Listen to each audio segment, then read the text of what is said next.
Hey everybody, Julie Ebersol for ellenhutson.com. Welcome to Hello Monday. Today I'm going to be doing a project featuring the brand new United We Flourish stamp set called Poppy Fields that we've partnered with Altenew to bring to you. And it's got two coordinating dies for die cutting the flower heads out.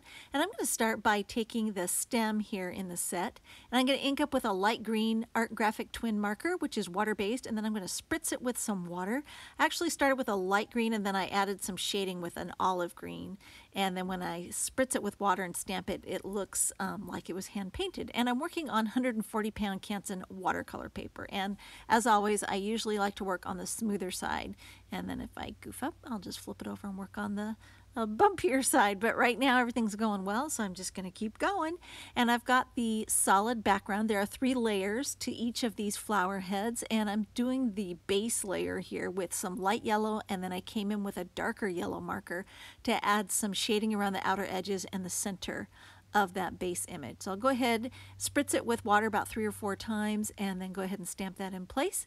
And then I'm going to do the same thing with the other poppy head. So get the same technique and same results there. Now I'm going to take the detail images. This is the second layer of these flowers, and I'm going to go ahead and grab both of those and ink them up with this kind of a melon pink color. And I'm doing the same approach or technique that I did on the previous images, where I hold that marker horizontal, and because it's water-based I can spritz it with water and reactivate the ink and moisten it, so when I stamp onto the watercolor paper it's going to bleed out a little bit. And when I'm done, this is going to look like I have a hand-painted image, even though it was all done with stamps. So it's kind of a fake watercolor effect. And then I'm going to grab the detail images for each of these centers that go in the middle of the flowers and ink up with VersaFine Onyx Black, because I wanted them to really pop in contrast against the flowers there, so you could see all those details. And then there's also a sentiment. I grabbed the one that said, I admire you, and I'm going to go ahead and mount that onto my block, and again ink up with VersaFine Onyx Black. And then here you're going to see where I kind of hesitated. I wasn't quite sure where I wanted to put that. Did I want it going across both flower stems? And eventually I decided to go with this position right here on my layout, and went ahead, made a decision. Now I've taken my Big Shot platform here and I've opened up all the tabs on it.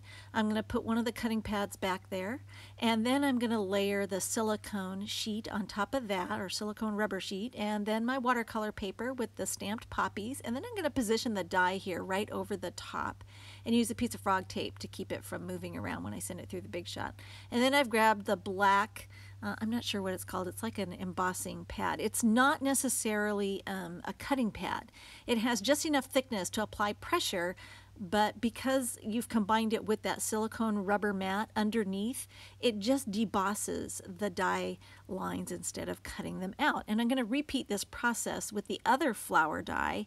Go ahead and line that up again over the coordinating flower, and then go ahead and grab that embossing pad and put that right on top, send it through, and here you can see that I've just embossed the image instead of die cutting it. This is just a fun alternative when you're using the dies instead of, having to cut it out every time.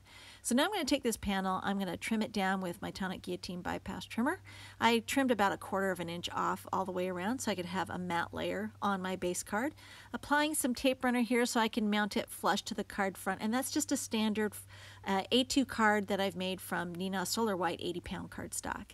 And then for one last embellishment, I'm going to grab my Nuvo Crystal Drops in the ebony glossy black and just go ahead and apply 3 drops in various sizes. For some reason 3 is my magic number, and I did burp it against that scratch paper there just to make sure I didn't end up with an air bubble that squirted out a blob there on my project. I'm going to give it a couple thumps on the back side just to make sure those are flattening out like enamel dots.